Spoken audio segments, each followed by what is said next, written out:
Hey everybody, welcome back to another Frontier bonus episode crew rostery thing. I'm joined today by Amy. Hello. How's it going? We're good. How are you? I'm good. I'm getting all set for, I'm very much in like planning podcast stuff mode at the moment. Plotting and shenanigans. Yeah, because obviously we've got, eventually we've got season 2 of Frontier coming up. Which is relevant to today's podcast. But before that, we're going to be doing some D&D. So I'm like a little bit in like, okay, I need to have all my things plotted out because things could go any way. And like all of that always falls apart every single time, like as soon as we start playing. But where are the Chaos Monkeys going to take us? Yeah, I'll have all this stuff and they'll just go like, you know what? No, we're just going to go shopping.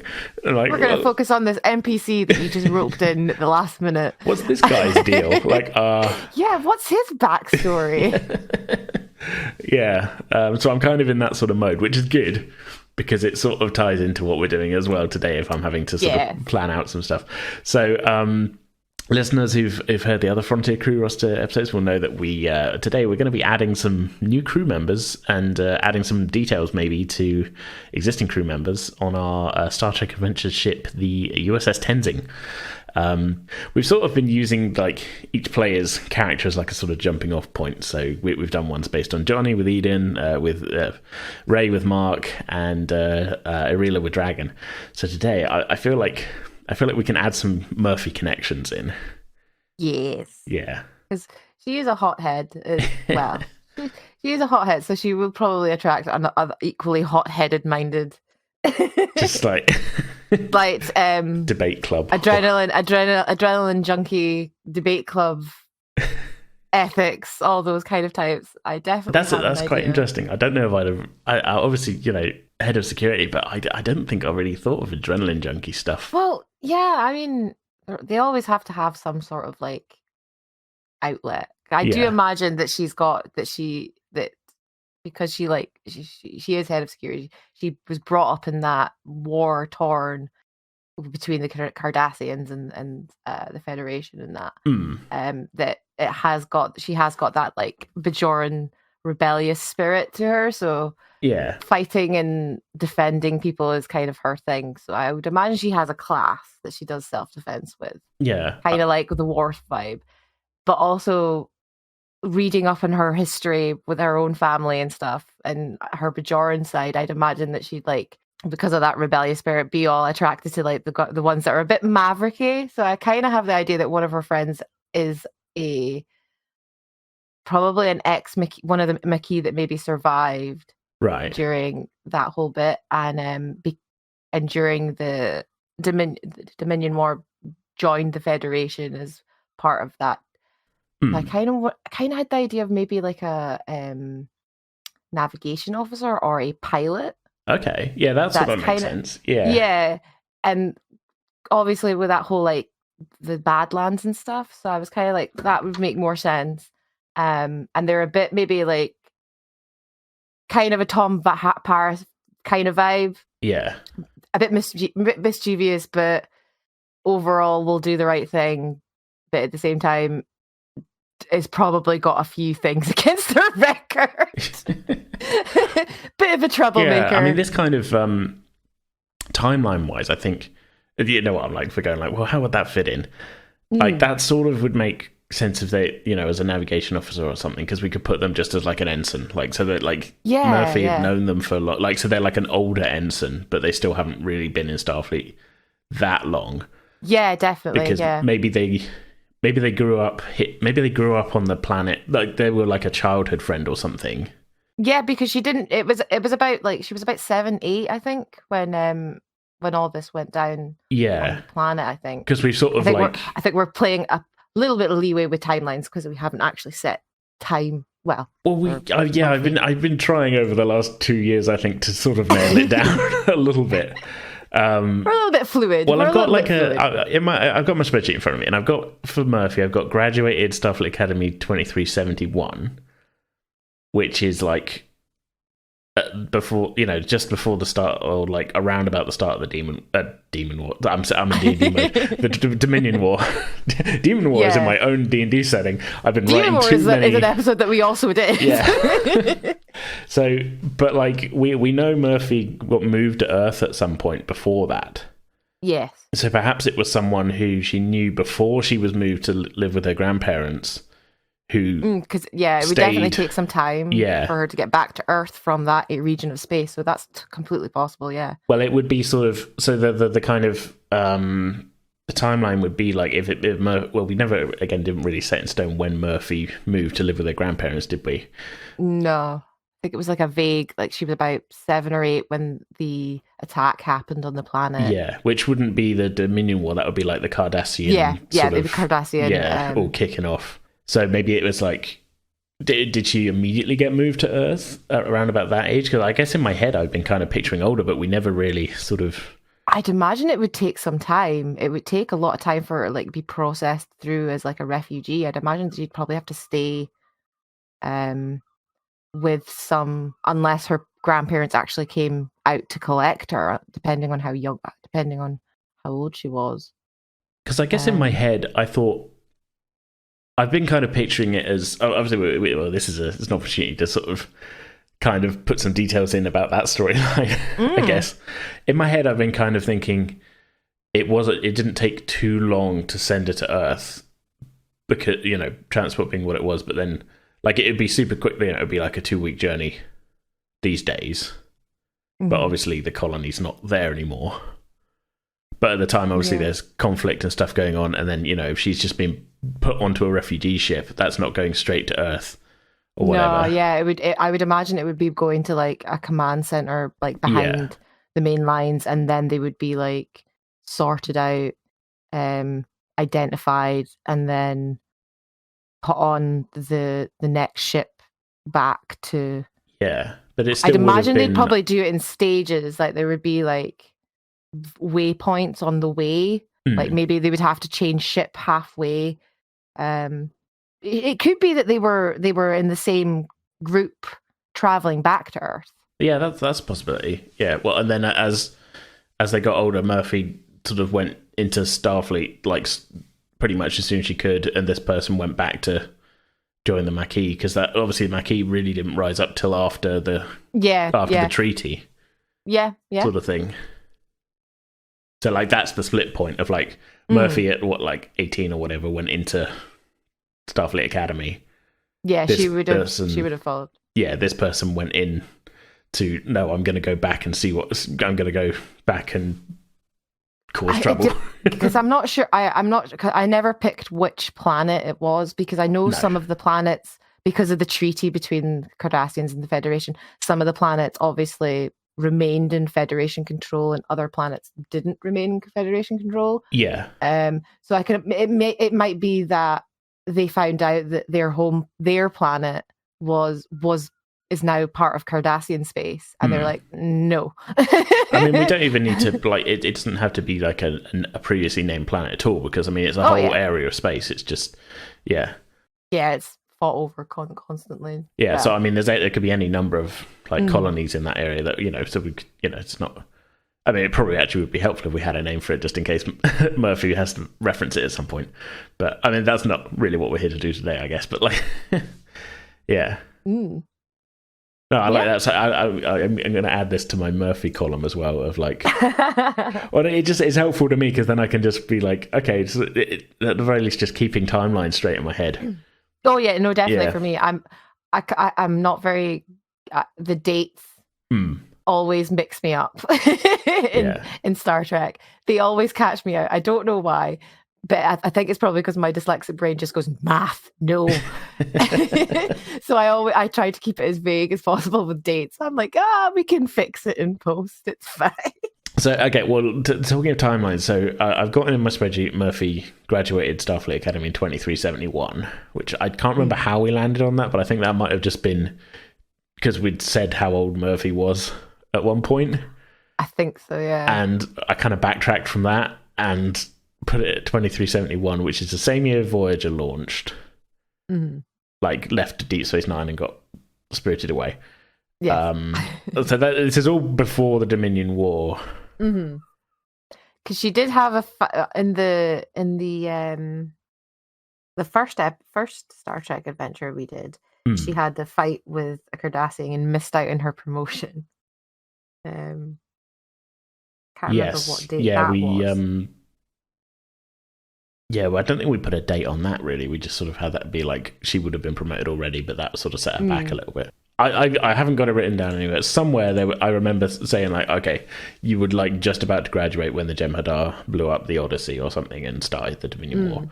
I don't know. This is just me keeping timelines in mind. Because I was like, in my head thinking, like, okay, so between then and now is about 7 years, which is enough time to sort of get to where you are, I think. Yeah. I would say so. Yeah. So that's especially with like the idea of like a battlefield commission or something like that. Like, raise her up from ensign to. So you were sort of an ensign as the war was kind of happening then, and like as the war was like fully ramping up with bigger battles and stuff, you get bumped up to lieutenant. Yeah. There for a couple of years, would have been promoted again, but had this instant where you punched out a Cardassian or something. Yeah. Had a drunken argument with some Cardassians who didn't like my while I'm off duty, my ear jewelry. That's the only time Murphy will wear her Bajoran. I can never remember what they're called. The ear. That's interesting. Because that came up in the episode I did with Dragon, which was the last thing we released.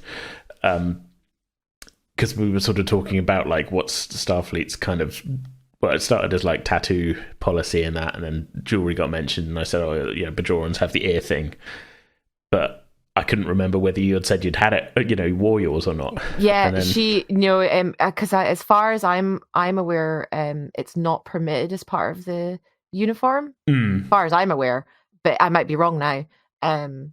It might have changed. Well, this is interesting because we're basically continuing the conversation Dragon and I had. I think it was in an episode with I can't remember. Yeah, it was a whole thing with Ensign Rowe. Yeah, there was a whole thing with that because she took it off when she met. I think it was. Well, Riker was getting super aggro about her wearing it on duty. But my read of that was just like Riker was being super aggro because she was kind of a known like. Troublemaker and that. Yeah. So he was like being a bit harsher on the whole sort of. Yeah, so because it's kind of a cultural thing, really, isn't it? Yeah, it is a cultural thing. Yeah, it's part of their family identity. Yeah, because it has their family name. It's part of their family name. Yeah. I've been kind of where I kind of landed with Dragon was that like definitely on tattoos it was like so long as they're. I mean the policy is just like, it's fine, but like with the thing of like uniforms are going to be covering most of them anyway, just to the fact of like, Starfleet uniforms are pretty much all long sleeve and everything, and so we were just like, whatever. And like with the thought of like, well, the reason there's probably not been a lot of Starfleet people with tattoos on screen is because most of Star Trek was made during a time when tattoos are a little bit more taboo, obviously. More recently, Chakotay being the obvious one who does, but even then that was sort of said away, as like, again, it's a cultural thing. But as far as sort of jewelry goes, I also sort of landed on like, well, so long as it's not stopping you doing your job, which I would agree. But then I guess personal preference as well. Maybe Murphy sees it as like, I could be fine wearing this because it's a Bajoran thing, and but maybe she's looking at it as like, this gets in the way of me kicking ass or something. I think it's also part of like the respect of the uniform as well for her. And that it's not it's also something that's caused her problems in the past because of her like Bajoran nature of like not liking Cardassians. So it's like another possible like trigger of trouble maybe for her. Yeah, that makes sense.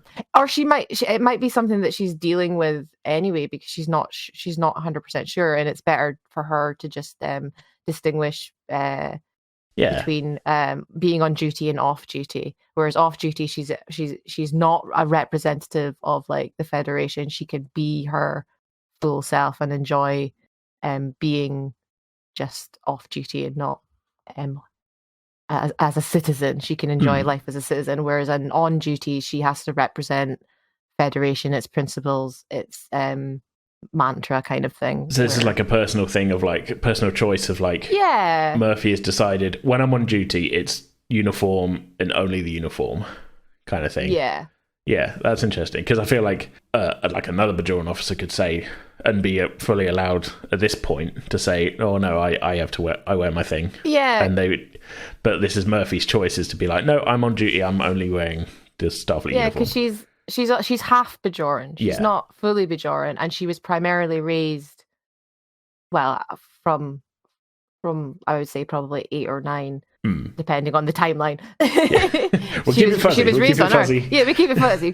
She was raised a lot of her teenage years anyway, was raised by her grandparents. So they would have been a huge influence on her on Earth.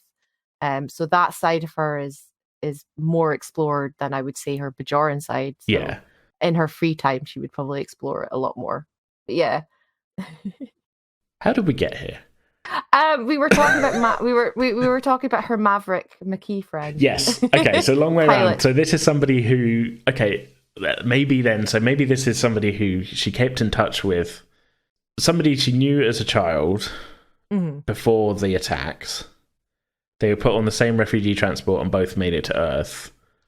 Maybe the other person with their parent. Yeah.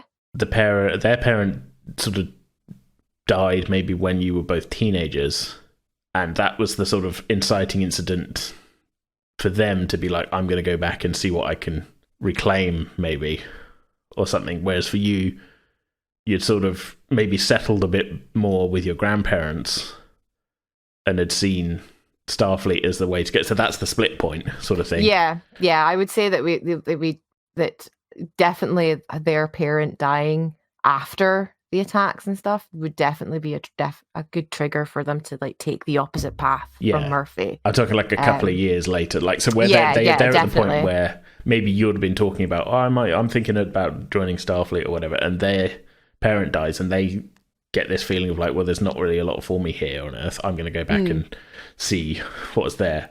So then fast forward to after the Dominion War.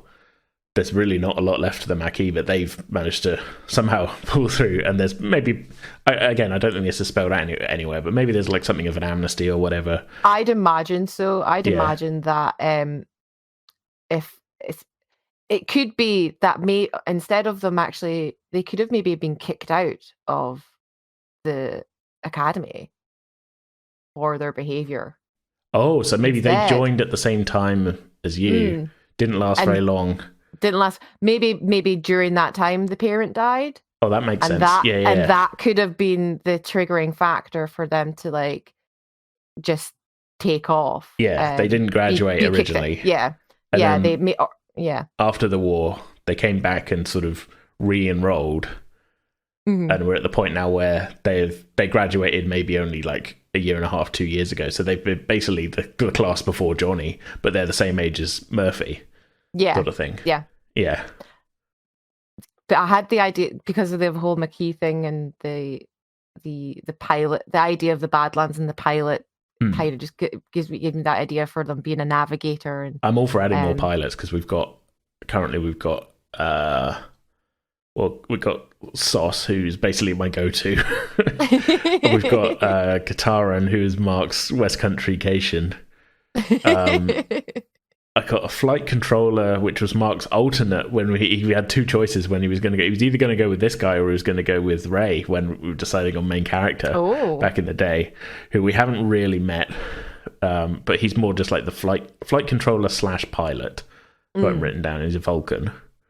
But other than that, that's the only people we have that are like flying stuff. Ooh, I like that. Yeah, definitely. Because I like the idea of that he was a navigator or a pilot.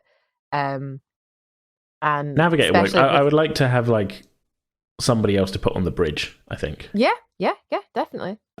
If that's where you're seeing them, as like, because we have a couple of different throughout the shows. It's not always the same person flying the ship. Even on the original series, sometimes it's Chekhov, sometimes it's other guys. Yeah.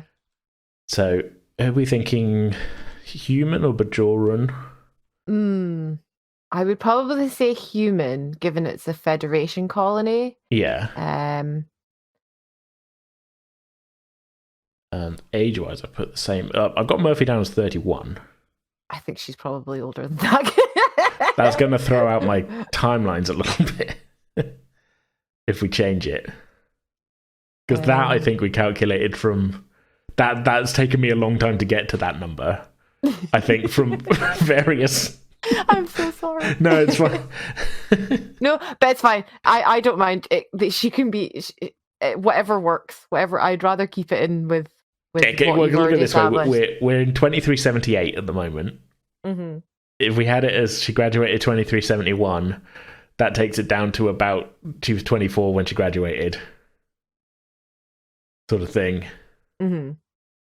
We could push it a bit more, but like, if anything, if she's graduating 2371 and she went in when she was 18, she should be younger than 31. But like, yeah, okay. Oh, she's okay. No, that's fine then. We'll stick to that as a vague, yeah. So I just, this is like things that aren't super important, but yeah. This is what happens when we don't use dates. Yeah, this is what happens when this is what happens when I have to figure out halfway through a season from vague character like allusions, like how old is this person? Like, I mean, and it also helps if I remember dates well in Star Trek Trek lore. Yeah. I think I'll at some point I'll write out like a timeline of Murphy and I'll email it to you or something. Just be like, here's like a Word document you can just open up and remember stuff from. I'm so bad at not writing things down of my own character. I mean, at this point, it's been like it's been nearly a year since we last recorded Frontier, so like this is very it's understandable, and like that year's gone very quickly. I know. To go back to this character, are we thinking male, female? I would say male. Yeah, I was going to say, what was kind of popping into your mind as we were talking? But I just think that Murphy has this tendency to like just attract troublemakers and just be like befriend them. She's because she's not all. I think she's always gone slightly against the grain in some sense, but she's always like followed the main rules. But she will be like, may possibly bend them. It's like you have to have a bit of give in the rules, but at the same time you have to hold yourself to a standard. But she knows how to have fun as well. Yeah, so it's like that kind of balance. So here's what I've written in my because I've got a column that's like notes, but obviously it's a Outlook Excel document, so it's sort of like short notes. So what I've written is Murphy's childhood friend dropped out of academy to join McKee, rejoined following end of Dominion War. To just sort of like that will at least spark my memory of this conversation to be like, yeah, okay, that's how I remember the details about parent dying and that and things. So yeah, okay, cool. But I like that as at the very least we've added somebody new to my con ops section, which is basically it's between that and security, the least populated sections of my thing. Murphy's own department. Yeah, Murphy's own department is woefully understocked. If anything, ops isn't your department. I know. It's Commander Talin is in charge of ops technically. So like, yeah, security. We have. Well, maybe now's the time to pivot to security. Let's give you some more people to order around. Because we've got obviously your second in command since the beginning. We've had Lieutenant Sota. We got Johnny, and then we got the two characters that Eden and I came up with in that other episode, and then I have two random security crewmen, one of which I got down here just as Discord server creation, Teth, but I don't remember if they ever popped up. And I've got one guy who I think you and I joked about there being a super handsome security guy. And that's all I've got. It's just human, super handsome, like the Ken doll. Yeah, exactly. Oh, okay. I think maybe the joke at the time was like it was going to be somebody that Johnny was jealous of or something. Like technically Johnny's in charge of them because he like they're a crewman. He's step up to be he's not the officer track. But it never came to anything. The star pupil of the academy that year, graduate, top level scores, has like that whole valedictorian kind of vibe, top of their class, like got all the numbers, could probably have had any assignment they wanted. I bet their dad is like some top admiral. Dad's an admiral. Of course, family legacy. He's a legacy child. But is actually the most dull and boring person in the world. Well, that's interesting. That's actually let's add them to that. Like the original joke, I think was the one I've got super handsome on. He's a crewman, so he's an enlisted person, so he's less. Oh, okay. He's like, because I thought it'd be funny if it was somebody who Johnny's technically their boss of, and Johnny's like, so Johnny's like finds himself like jealous of somebody who he's in charge of or something. But if we add I like the idea of like a super dull and super like actually like like he did well at the academy, but like now he's out in the real world is a bit crap. Yeah, he doesn't know how to handle real life. Yeah. Are we putting them as like another ensign or? Like maybe they made it to lieutenant based on the legacy thing, like and they've just stayed there. They've reached that level, and they're at the point now where like it's going to take merit to get further, and it turns out actually they don't have that much merit. Like maybe they're known definitely. As like they're like the sort of one that you don't like delegating to because you're like, oh, they're going to do a crap job. Like yes, or they're not going to take like any initiative kind of thing. It's all very. They just buy the book. It's just buy the book. Buy the book. Like they got no creativity. They got no spark. They're just sort of like, okay, no, you can depend on them to do the job, but they will not be like stunningly like. Wow, they really solved this situation. It's just they're like you told them to guard a door and they guarded the hell out of that door. My friend said this quote to me the other day about one of the characters we were. It's all class, but style beats class. Yeah, he's all class, but style beats class, and Johnny has the style kind of thing. That's the kind of opposites. Yeah. So okay, well maybe they're a couple of years older than Johnny then.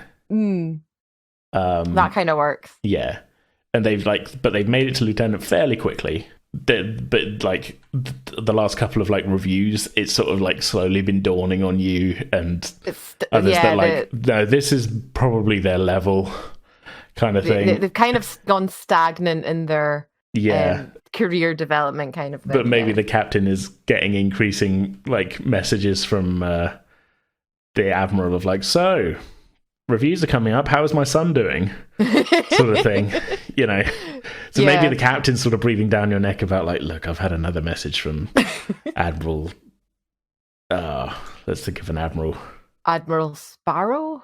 Yeah, are you in pirate mode still? Yes, I am.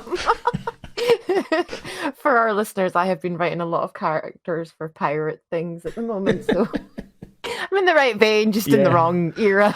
Okay. I'm struggling. I'm trying not to immediately type Jack Sparrow into the.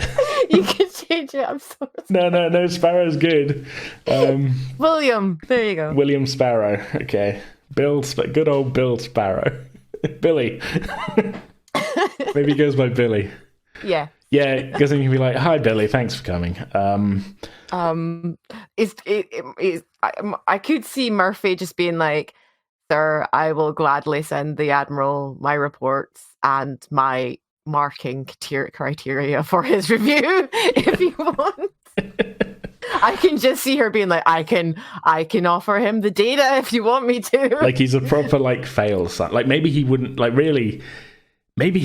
really made it through the academy like with the marks he got without his dad. Like maybe maybe like he had the marks, he just didn't have the personality, like the personal drive to, he didn't have that X factor kind of thing to like get him over like the hump kind of stuff. Maybe it's a motivation thing, like as well. Yeah, maybe. So like you got to have a certain amount of get up and go, like and stuff, like enthusiasm for things. Yeah, to a degree, and maybe it's just like he doesn't really have the right attitude for Starfleet, but he's in it because his dad is an admiral, Yeah, or it could be that it's maybe the wrong career path. Like security wasn't maybe what he should have like gone into. Maybe another department would have been better suited for him. Yeah. But his dad maybe insisted that he go down the security route because. Or maybe his dad had become an admiral through like security tactical, that sort of route, like security tactical commander captain sort of thing, as opposed to going like a traditional like command pathway at the academy sort of thing. You know, so his dad had sort of had this idea of like, no, this will make a man out of you, sort of thing if you go this way. Whereas maybe some more focus, like like piloting things at the academy would have been helpful, you know, like a wider focus. But at the academy, he was kind of pushed to be like, no, this worked for me back in my day, and you know, it's because to fit in with this whole like dull, not that reading books is dull, reading books is great. I love reading books, but like he would have maybe suited like a more research kind of role than an active like confrontational kind of role. Like his demeanor, because he's more withdrawn than outgoing kind of thing. Like he's more like the investigation side of security he's very good at, but the enforcement side he lacks the oomph and the motivation to like be that kind of person. Yeah, like he's capable, but he's not like enthusiastic about where he is, so he doesn't really drive you on a certain level. Yes. Yeah. Yeah, I like that. Okay, I'm going to put in my notes. So, Admiral's son. Admiral's son. Legacy child. Legacy hire. Probably in wrong career path. I bet you there's a wing at the academy that's named after his family or something. The Sparrow shooting range. No, not shooting range. You know what I mean? Like, there'd be some kind of annex or something. Yeah. Probably in wrong career path. Wouldn't be at this rank without father's influence. Mm-hmm. No drive for current job, I guess. Like, just no drive, I guess. Yeah. I just put no drive for now. That's fine. Yeah. So he's again technically he's in charge of, not in charge of Johnny, but he's below you, above Johnny. Yeah. Kind of thing. But he's definitely probably not going to go any higher in his current job. I feel like it would be fun at some point to do a crew evaluations episode, but I don't know how we would fit that into it without it just seeming like a bit like we're kind of roasting other people's characters. Yeah. You want to do it like in a way that's not attacking either, which is very difficult to do sometimes. I feel like in a review. It's a thing we could do where it's just like we'll just it could be like a thing that's happening in the background. Yeah, like there's a thing going on and like you're getting called away every once in a while. Be like, oh come on, these damn crew evaluations. All right, Johnny, let's get yours out of the way. We could definitely do something like that, like sprinkle them in, just like piecemeal kind of. Yeah. It's like you get halfway through like one point and one thing, and then you're like interrupted, and you're like, oh for God's sake. Yeah. Can we pick this up later? Yeah. So maybe I don't know. We'll see how it comes out in game because but I like that as that's another good addition to security. Okay. Did we want to add someone else new, or do we want to maybe add some details to somebody we've got already? I will say, if we're going for like a who would Murphy interact with thing, security, as we said, is not a lot of people in there at the moment. But then we could also add somebody that maybe Murphy has like a hobby in common with, or something like that. We've kind of, as I say, we kind of added the DJ and MC for the karaoke night with Mark. I'd imagine she's on good terms with them, actually. Like, yeah, she's a big fan of music, and I'd imagine that they probably They probably tried to rope her into a band, but she has not got a musical bone in her body. But she still goes to karaoke night. She still goes to karaoke. Like, she can sing, but she can't play an instrument, kind of thing. Like, they probably give her the triangle, and even then, she would probably count it in wrong. She's just not got that aptitude for. She's got the cowbell in the back, and she's just. It just makes me laugh that she loves to sing, but she's absolutely hopeless at anything else. Yeah, that's fair enough. Yeah. But as I say, we've kind of already gotten that person. Yeah. All I'm saying is karaoke night's coming. Yeah, I'm gonna have to think of songs now. From the 1900s. I'm not going to make you do karaoke on the podcast if you don't want to. No. Okay, well, as we got karaoke covered, though, you said about Murphy maybe doing like a class and that. I feel like some form of like physical like training and that is probably part of work as it is. You know, you'll be running drills and things, and like there's definitely, I think, a general expectation of like, well, you know, you need to keep, especially as security, you need to kind of keep fit. Yeah.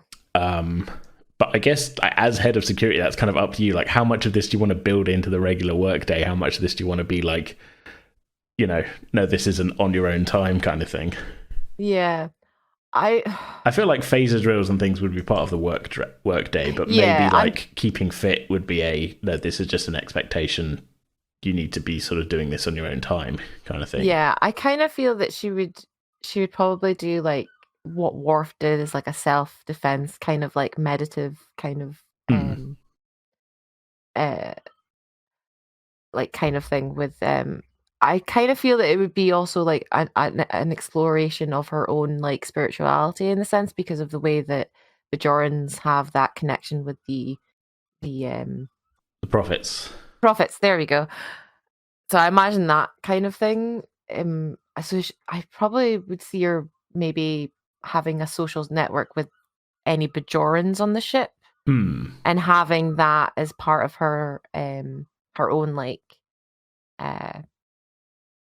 So this is almost like a not like to be exclusionary, but this is maybe like so focused on the Bajoran sort of cultural sort of religion thing, that you're not really getting any non-Bajorans attending. Like they could if they wanted to, but you're not really going to. Yeah, I would imagine it would be open-doored for non-Bajorans to like come in and like experience or gain like an insight to kind of thing, like a an exchange of like cultural ideas kind of thing. Yeah. But for Murphy especially, it would be instructive because she's never had that.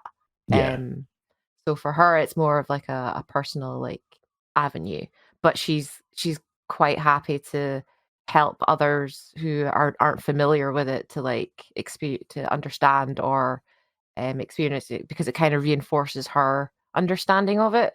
For sure. Yeah. Yeah, I kind of like that idea. I find that whole Bajoran aspect and that part of it quite interesting. I don't know why. Yeah, no, it's a good angle because, like you say, because Murphy not actually growing up on Bajor, she grew up in a human colony. She's half human. For her to like at a later, well, not maybe at a later date, but like she's almost coming at it like as you're learning about this at a later age, sort of thing, as something you're interested in. It's very interesting because we've kind of almost got a counterpart on board, which I found, which is the character I couldn't think of earlier that Mark and I came up with. At least I think it was me and Mark. It might have been one I did with Eden. Either way, it's a character that we came up with in one of these bonus episodes. Because we haven't really got many named Bajorans on my roster so far. Obviously, there's huge amounts of scope for adding people. But the only two I've got, there's one in medical. We haven't got any thing written down in terms of like character traits or whatever. Is medical diagnostics ensign. So I feel like they'd definitely be, involved in this. But we've got kind of like almost like an opposite counterpart to where Murphy's coming from. We've got a spatial anomalies scientist, again another ensign, who is almost sort of drifting away from the prophets thing, and that's how they joined Starfleet, we kind of tied it into an episode. I don't know if you remember the episode of Deep Space Nine where I think it's where the Cardassian scientist ladies come to visit, and there's a whole thing with like there's a kind of a little bit of a fire and brimstone Bajoran preacher who's like saying this is going to be the doom, this is going to destroy us all and everything if they do that, you know, because of this prophecy and the things and that. And we tied it in that this character was like a 16, 17-year-old on the station during that incident. So he was affected by it. Yeah, kind of saw the preacher was like proved wrong. Saw that the prophecy didn't really pan out, and it sort of, because it was all to do with the wormhole, it kind of raised some questions with him as to like, well, yeah, so he's having like a question of faith, where he's decided that he's going to follow a different path to see how that pans out. Yeah, so the events of that Deep Space Nine episode like spurred him to join Starfleet, and because he was already kind of interested in science, sort of looking at the wormhole as like, well, maybe this isn't the Temple of the Gods, maybe this is just a wormhole and there are just aliens living in it that we've been calling the prophets, sort of thing.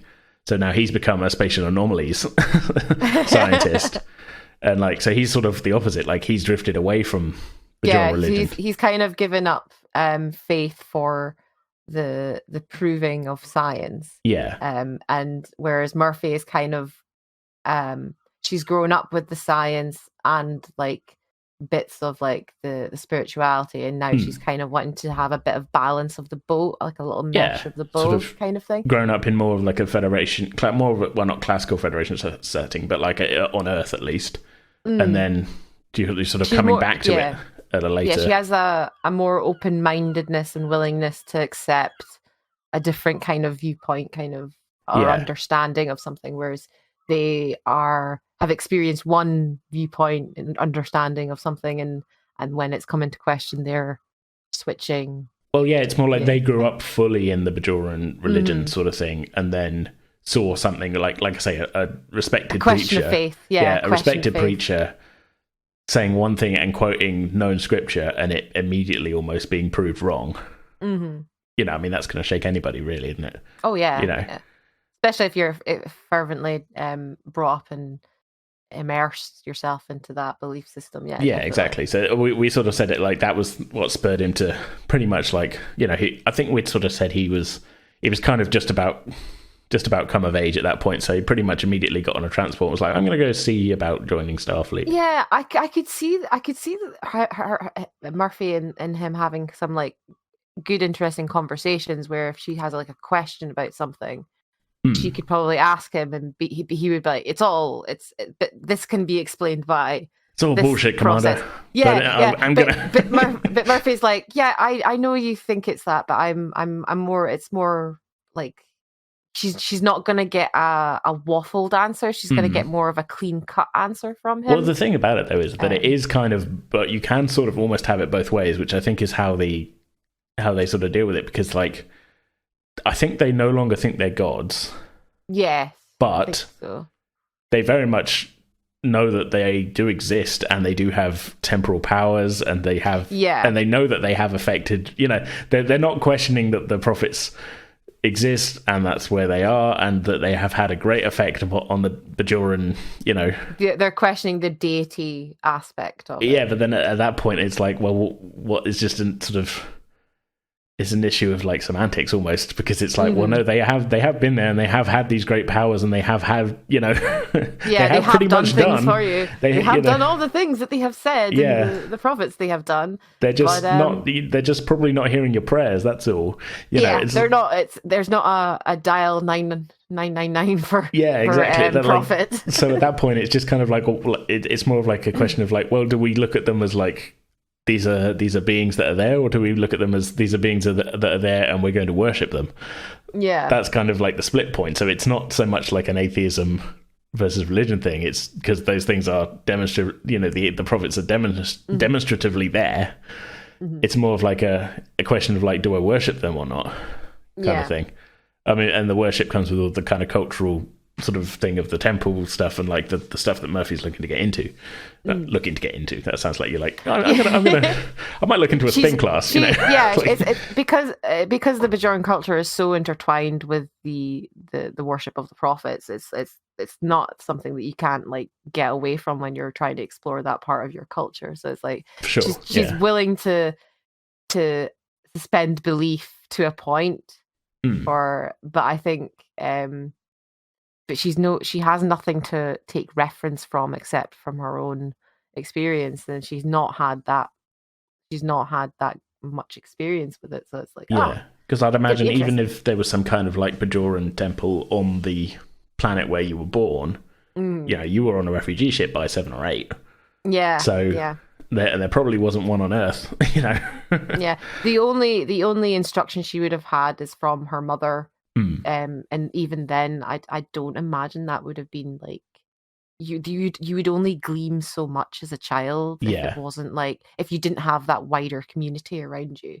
So she to her it's very foreign, but at the same time it's familiar at the same time. And I think with it as well, like from what we've seen in the show and like Deep Space Nine and that, there's a lot of it is involved in like going to the services and the rituals and things, and like you're not gonna get that sort of immersion from your mum just telling you stuff about it, as opposed to actually attending the temple over and over, sort of thing. It's so interesting. I just find it so interesting. Yeah, it's an interesting. No, it is. It's good. It's an interesting angle, and like I said this with Dragon, but like it's sort of coming up more and more. Like this series, out of everything we've done, is more character based, I think, than anything. And we're seeing all these characters that are coming at these situations from completely different points of view, but still working together, kind of thing. And it's very interesting to sort of see how they mesh. It's a long way around saying maybe we should add some more Bajorans then.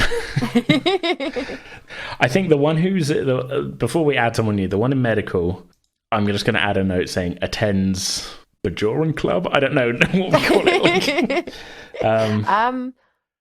Attends temple. Just say attends temple. Yeah. And you'll know that it means just like the whole like I don't want to say it's like a club union. Well, maybe it kind of is like a sort of you've got like a regular. The group has a regular like time booked in maybe one of the smaller holodecks where it's like it is the holodeck makes a Bajoran temple, and that they maybe have like a set service or something, like once a month or once every 2 weeks or something. Because I imagine Murphy has her own like they all have their own shrines. I'm imagining because I know Kira Nerys had her like her own little shrine in her quarters. Yeah, I mean, even if it's just like a little thing that you sort of take out and go. I mean, we've mentioned Murphy sort of saying a prayer to the prophets and that before. Oh yes, I did. I did do that. Yeah. There's it all hangs together. It's good. Yeah. No, but like having like a semi-regular sort of place that you're like, well, okay, well, this is on this evening, or like this is on this morning, or whenever. Gauging from that, then I could imagine that there would be possibly then, because how big is the ship? What? 750 crew. Definitely then. Plus I would imagine there's a plus lot passengers. Plus passengers. Then I'd imagine there's probably a lot more Bajorans than the 4 that we have so far. So we could probably 30 so far. We could probably throw in a Bajoran priest for like sort of that organizes these kinds of things. Like a dedicated ship's priest kind of thing. But he could be like he's maybe like a crew member, but like also kind of ordained sort of thing. Yeah, like an ordained crew member. Like you have ordained priests in like the military and things like that. Yeah, that makes sense. Imagine that there's got to be a. I think especially following the whole Dominion War thing as well. Like you got more like Bajorans joining Starfleet, so maybe it is somebody who was like they were going to be joining the priesthood, or like they got to the lower ranks of the priesthood and sort of felt a bit of a calling. So maybe this isn't something that's on majority of Federation starships don't. Yeah. But this guy, like, it's a sort of like he's maybe like he is a Starfleet officer, but he just happens to have also been through like the Holy Orders or whatever it is. I'm not sure what. No, you know what I mean. Like he went to preschool, so yeah. Like, but as part of the war, he found himself sort of swept up in the Starfleet thing. Yeah, I could see it happening. Yeah, especially with because there was there were planetary battles during the Dominion War, so I could definitely see him. It's the trouble of TV budgets and like trying to show a whole war, basically. Yeah. But yeah, I think the scope of it, we're never going to see it on screen, sort of thing. He could have definitely been on the battlefield, or it doesn't necessarily even need to be on Bajor. Even it could just be like that he was involved in some way, had been through, Well, I'd also imagine that since Sisko left, I'd imagine that some of the Bajorans who were like loyal to the emissary may have even left Bajor during like the occupation. Yeah. Or maybe even seen it as like, well, he's the emissary and he's in Starfleet. Maybe that's a place we should go. Yeah, exactly. Sort of thing. Where are you sort of seeing this character in terms of like their job on the ship then? I suppose if they are that mentality, you could probably have them either in like the counseling like service, like crew services maybe. Yeah. Like or like maybe not hospitality kind of thing, but like we'll spare them that. But like they're a bartender. But maybe like liaison officer or something, or could he be part of like the diplomatic corps, like the like ambassador, like maybe he's like part of the ambassador team just in case they do leave. Yeah, I'm just trying to think where that would almost go into. I'm just trying to think where to put it on my spreadsheet, basically, because we've got our main departments. I think that sort of would fall under.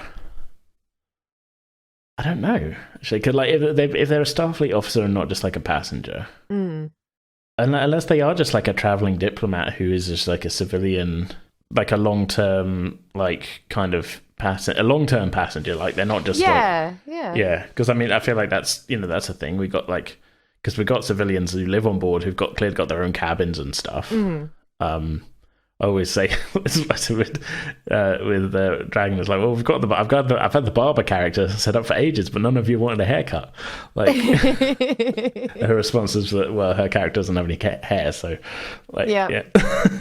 But no, we could totally have like a sort of diplomat on board who's like. Most of the time he's not really getting involved in situations, but he's there. He's more like a spiritual advisor kind of, not quite guru, because I don't like how that word's used anymore because it's a bit weird. Yeah. But kind of like that. He's there, like, okay, so he's traveling aboard the ship long term, which isn't a problem because these ships are huge. We're basically we're basically like a Galaxy class with different engines. Yeah, sort of a different engine section, really. So like, there's so much space on here. Crew is 750, but like, I think as written, hang on, maybe he's there as a favor to Bajor. They're like, just take him away. No, maybe not quite like that. More like he's done so much. He's done an awful lot for our people. We have an awful lot of amount of respect for him, but now he feels that traveling the stars is where his next step is, kind of thing. That kind of like, he's an old master. We want to placate him as best. So you're thinking of an older guy? Okay, that's interesting. Yeah. I'm not thinking of a young guy. I'm thinking of like a slightly older guy. So on Memory Alpha, for the type of ship we've got, accommodation 750 officers and crew, just what I've kind of been running on. But then it also says 130 visiting personnel. So that essentially means we got 130 cabins for civilians. Yeah, plenty of space. Yeah, and then if they're doing an emergency evacuation, the ship can hold 9,800 people. Wow. But that's like people in cargo bays and corridors. Yeah. So it's a pretty big ship, really. So I think there's definitely room for this guy to like be a long-term passenger.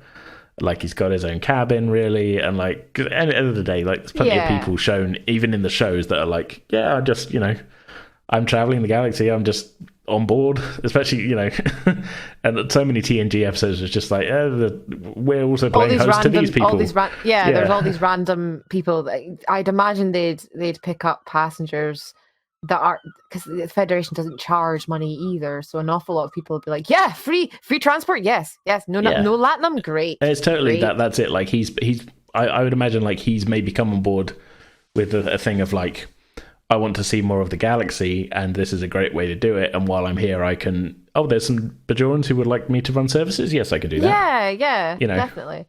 I can imagine he's. You could have him part of the medical corps or part of like the. Maybe he pitches in if it gets really bad. Yeah, but like mostly he hasn't got any responsibilities.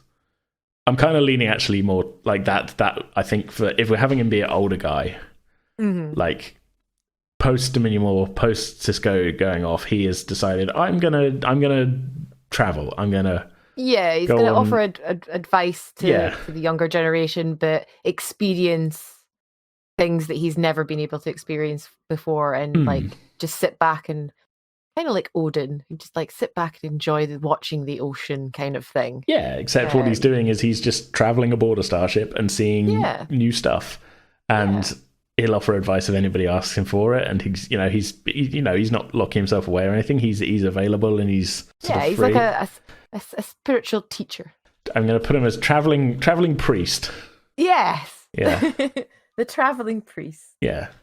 And if he's going to be older, are we thinking 60s? Yeah, I'd imagine if like staying on Bajor, he was never going to rise to the level of like Vedic or anything like that. No. Like he was at the point where I'm like, I am an older priest. Again, another character that's like they found their level, but like he's decided like if I stay here, that I can't advance. It's just not going to happen. He's not going to experiencing anything. No, maybe a little jaded. Things have settled down now. Not with the religion or anything, just like with the day in day out of like I'm still here on Bajor, and he's not gone anywhere. Yeah, like he's seen is Bajor. He's not had like a conscience crisis of faith or anything, but it's more that like he felt like he wasn't really making any change where he was. Yeah, I can see that. I can see him wanting to like go off and help and aid and for other people, and in his like in doing that, he's making a difference. That he hasn't been able to see in some time. Yeah. And I'd imagine there'd be the mundane, everyday kind of thing on ship, but it's not always going to be that way because they're constantly moving throughout the universe. Yeah, the ship's always in different places. And like, it's most places that the ship is going. Obviously, we're sort of been focusing on like adventure situations, really, haven't we? But like, a lot of the times the ship is going to be stopping at places where people getting on and off is not an issue. So, but then he's got the case of meeting new people who are coming on and off with different experiences that he can like learn from, kind of thing, and experience, which he wouldn't experience as much in Bajor. So, like for instance, with the ship was just docked at Deep Space 3. Yeah, obviously we saw your character's point of view of what went on there, but like the ship was docked for like a week. So he's been off. He's been, among with many of the crew, been off and. Among the people aboard the station and getting things from the market and talking to people he's maybe not the only one. There's maybe like a group of them that have gone out and they communicate or leave messages for each other, kind of thing. They have their own little their little outreach. They're kind of like little Bajoran outreach kind of thing. Yeah, I like that. It's a thing of like they've got sort of, I don't know. Like pen pals kind of thing, I guess. Not really. That's the wrong term, but you know what I mean. They're all kind of. I know. It kind of It's like a little just like a small guild of Bajoran Bajoran backpackers. Bajoran holy backpackers. Yeah. Just going out and experiencing the world, but the universe kind of thing, and help it and seeing what change they can do for the good. Yeah, I like that. It's sweet. Yeah. I'm putting on my note then, so traveling galaxy to broaden horizons and help people, I guess. Yeah, good Samaritan. Yeah. Runs temple services. Bajoran temple services aboard ship or something. I like that. So I've got him as 68. That seems about right to me. Yeah, you need that life experience and because I'm not 100% sure. He probably would have been born then, probably the fall of the occupation, and then growing up, or he would have grown up some of the occupation. No, he would have been. Well, we're close enough that like the occupation would have ended when he was about 59. Oh, okay. I keep thinking it's a lot. Yeah, we're not that behind. far past. Yeah. It's not. For me, I always think it's a lot further back in time than it actually is. I don't know if it's just because I always think, oh, Kira was a child during the occupation, and I'm like, oh, it must have been way longer. She was born during it, but she was yeah. Okay, so we'll look at it this way. We're in 2378. Deep Space Nine ends in 2375. Oh, okay. So it's it's quite a wide kind of span there. I mean, I think it's going to be Deep Space Nine 2369 to 2375 is the dates. So we're a couple of years past it, and obviously we started off with the end of Voyager. Yeah. But so Deep Space Nine starts pretty much with the occupation ending. Federation doesn't really have a good record of like keeping the universe balanced. No, does it, when you think about it. No, that's the thing. You create a lot of problems for yourself, Federation. Yeah. But yeah, no. So I mean, we're kind of entering a sort of like this. This is why I kind of picked the date. I was like, I want to wait. I want it to be like after. I want Voyager to be out of the way, so I don't have to be like winking, nudging about. Oh, maybe them on the other side of the galaxy might, find something or something. But no, we'll just bypass all of that. Yeah, just like first episode, bam. Here's the thing. There's Voyager. There we go. Right, let's start. Right, but here's the thing. First things first. Voyager here, done. Out of it. Don't think about it again. Yeah, stop it. We don't need to think about it anymore. Yeah, but we'll also here's the thing. Your questions have been answered. Here's the point where we're at. We started 2378. Lower Decks starts 2380, so that's the kind of window we're in. Oh God! So it's sort of, but Lower Decks is kind of like just around post DS9, era sort of thing. Anyway, it's not like a new era kind of thing. It's just that's the sort of, we're kind of in that kind of same kind of bubble really, where we're quite close to that. Yeah, I like it. I love it. I'm looking forward to the new season. Of Frontier or of Lower Decks? Both. Yeah. Because we don't know when we're recording Frontier yet. No. Hopefully soon. Yeah. I can't really think of anything else off the top of my head right now. Not for him anyway. That's fine. Yeah, I like him as that's the thing. Like, this is going to be probably, I think, a character that, like, if we talk to him, it'll be me kind of winging like random stories from his life when you ask him about stuff. Yes. I don't want to set them out in stone beforehand, because I think that's going to be funny. At least for me, like, I'm putting that in there as like a, maybe not funny, but like as a fun thing, a fun improv thing to look forward to. Yes, I like that. That's good. So, but yeah, and again, I'll come up with a name at some point. Murphy's going to doubt some of these stories. Oh yeah, no, gonna have a healthy they're going to be like tall tales, like not like it. necessarily untrue, but like they're going to be a little bit unbelievable in places, I think. Probably because I'll be winging them as we go. Did you really do that? Did you really fight off a Gorn using some kind of weird like cannon thing that you made? For example, is that how that classic episode goes? I can't remember. That might be the move, actually. Maybe he starts like taking credit for things that like happen in episodes of the original series. Yes! Oh my God, yes! I love that. Like, he's a big fan of, like, he's read like this is his little, not like quirk, but like he's super into like historical. I'm the person that saved Riker. I nudged him the phaser. I nudged the phaser closer so he could grab it. And he's like he takes credit for things like he's like the Bajoran Forrest Gump kind of thing. Yeah. Like, but he's also wise. Oh yeah. But he seems so distinguished, and he's got a grey beard and everything. He seems Yeah, I like that as a character. I'm looking forward to seeing him pop up. Like, the more civilians we add, every civilian seems very fun to me. Like, we got the Arboretum people that are maybe the dragon, this guy. But that's because they've got more. They're not really restricted by like procedures they got no job. And stuff. So they have jobs, but they're free to. Yeah. They're free to insult the government if they want to. They're like chaos agents. They can just like bomb in and just be like, "Hey, what's up, Starfleet people? What are you doing?" They're here to like sow doubt in Eden's character's mind about Starfleet stuff.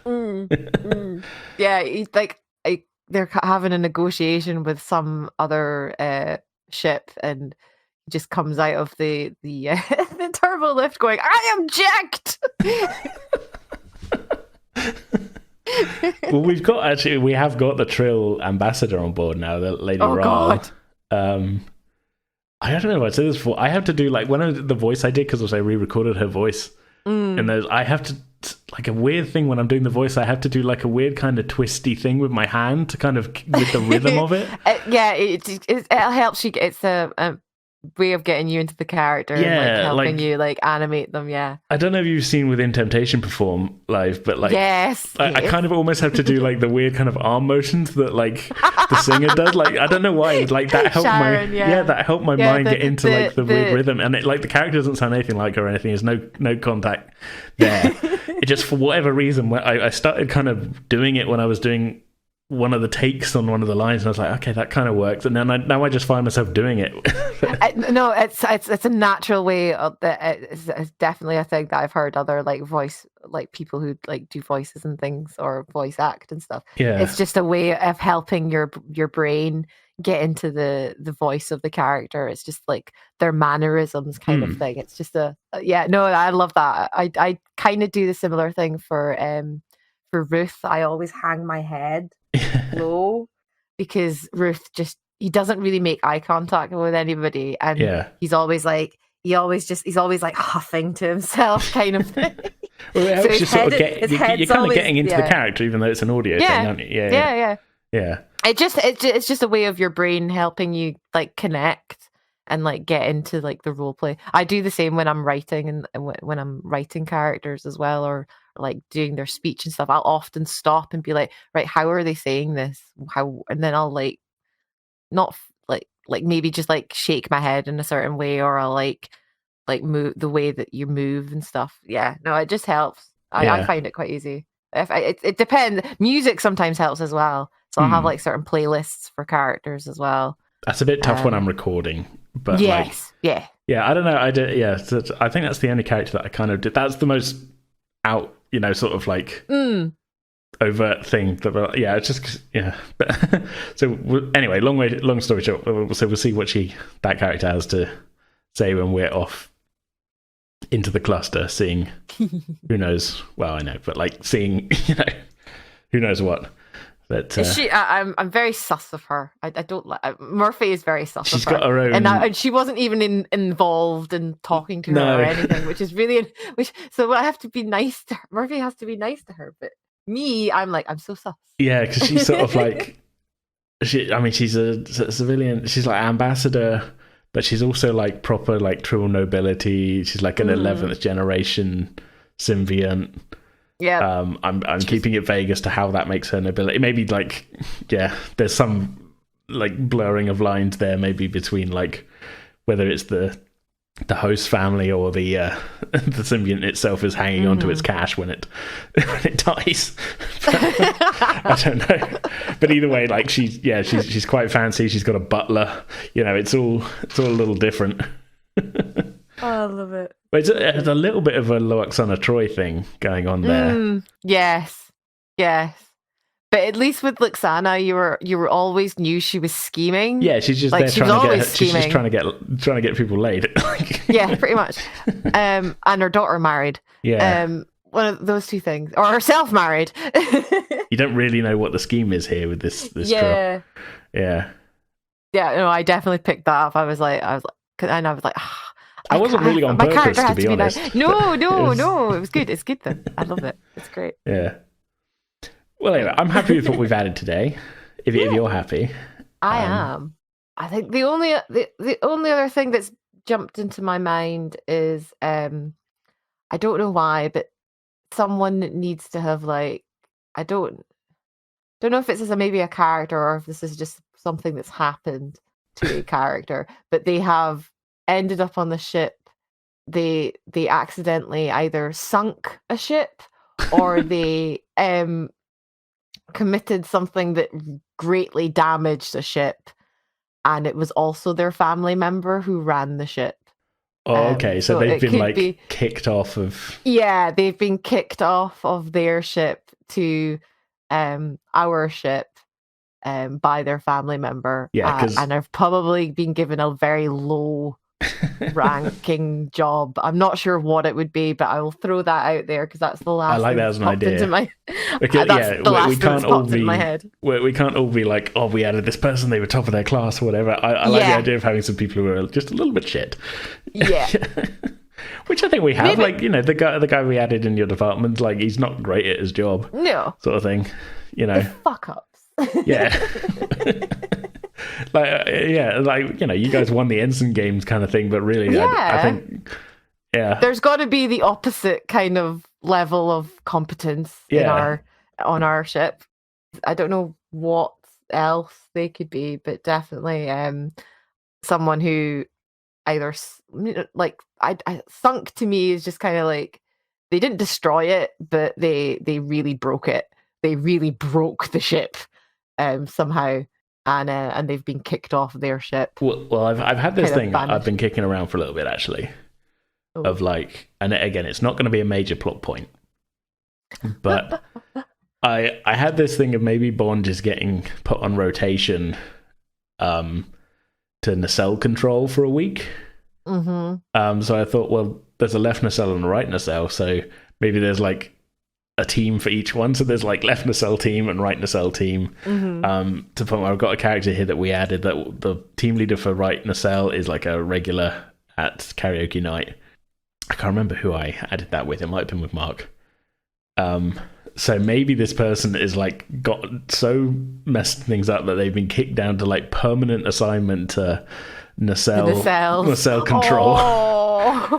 Which is they're just kind of out of the way, and it's not the team leader because they're like they're engineering lieutenants, and they're like they're there because they're competent, and like that's a good position, and it's not a bad job. It's not a bad job in nacelle control, but maybe this person was like on a better track in engineering. Like they were maybe down for like they showed a lot of potential at the academy, and then they made a big mistake on another ship, and they've been transferred to the Tenzing and told just keep them out of the way, put them in nacelle control or something. Yeah, definitely. Because there's so many things that you can do wrong as an engineer. On a starship, if you're not careful, and it could have just they could have just completely left a hatch open that shouldn't have been left open, and it's just like there was some kind of blowout or something, and a cascade failure created or something like that. And it was a minor mistake kind of thing, but it knocked the ship out of warp and caused damage to the point where they were late for a very important thing. And people suffered as a result or something. And it got tracked back, and it was like the captain's nephew or something. I don't know. No, I don't know. Yeah, whatever. Yeah. Definitely has to be like, I do think like it caused a huge embarrassment kind of thing. I don't think maybe necessarily people died. No, yeah, that would probably be a bit too far. They would have probably been kicked out of Starfleet for that if it involved death. No, this is more just like it was an embarrassment. Yeah, they were there to be delivering like a ceremonial thing to a coronation on a minor world or something, and they were late as a result, and then it's all kicking off on that world now, and caused a diplomatic incident. It's because this person started like I don't know, they pressed the wrong button on their thing and started the wrong type of diagnostic, and the computer took everything offline. I don't know why, but I just have this visions of panels exploding all over just like random panels exploding all over the ship, and folk just looking around, just being, what the hell? And then all of a sudden they drop out of warp, and like the gravity is gone, and they're just like, floating about going, and they're just sitting at the panel. They're just like floating above the panel, just being like, fuck. Should I have pressed the left button though? Not the right button. I guess I should have pressed the right button. Damn awkward LCARS system. Yes. Yeah, just something like that. That's a good idea. I'll make a note of that. Yeah. But yeah, thanks so much for joining me for this today. I do enjoy doing these because it's like I say, it's like the world building ones we do for D&D every once in a while. It's like instead of like what about this kind of place? It's what about this kind of guy? Yeah, it's great bouncing ideas off for characters, especially because you can flesh them out a lot quicker, bouncing ideas around and just like seeing what works and like throwing things at the wall and seeing what sticks, kind of stuff. What I like as well is like a lot of these maybe not even going to be characters that are going to be like a big thing. Yeah, they're just there for little cameos. It's adding depth. Yeah. And like it's again, I said this for Dragon, so apologies listeners, you probably heard this in the last episode. I can't remember what I cut out.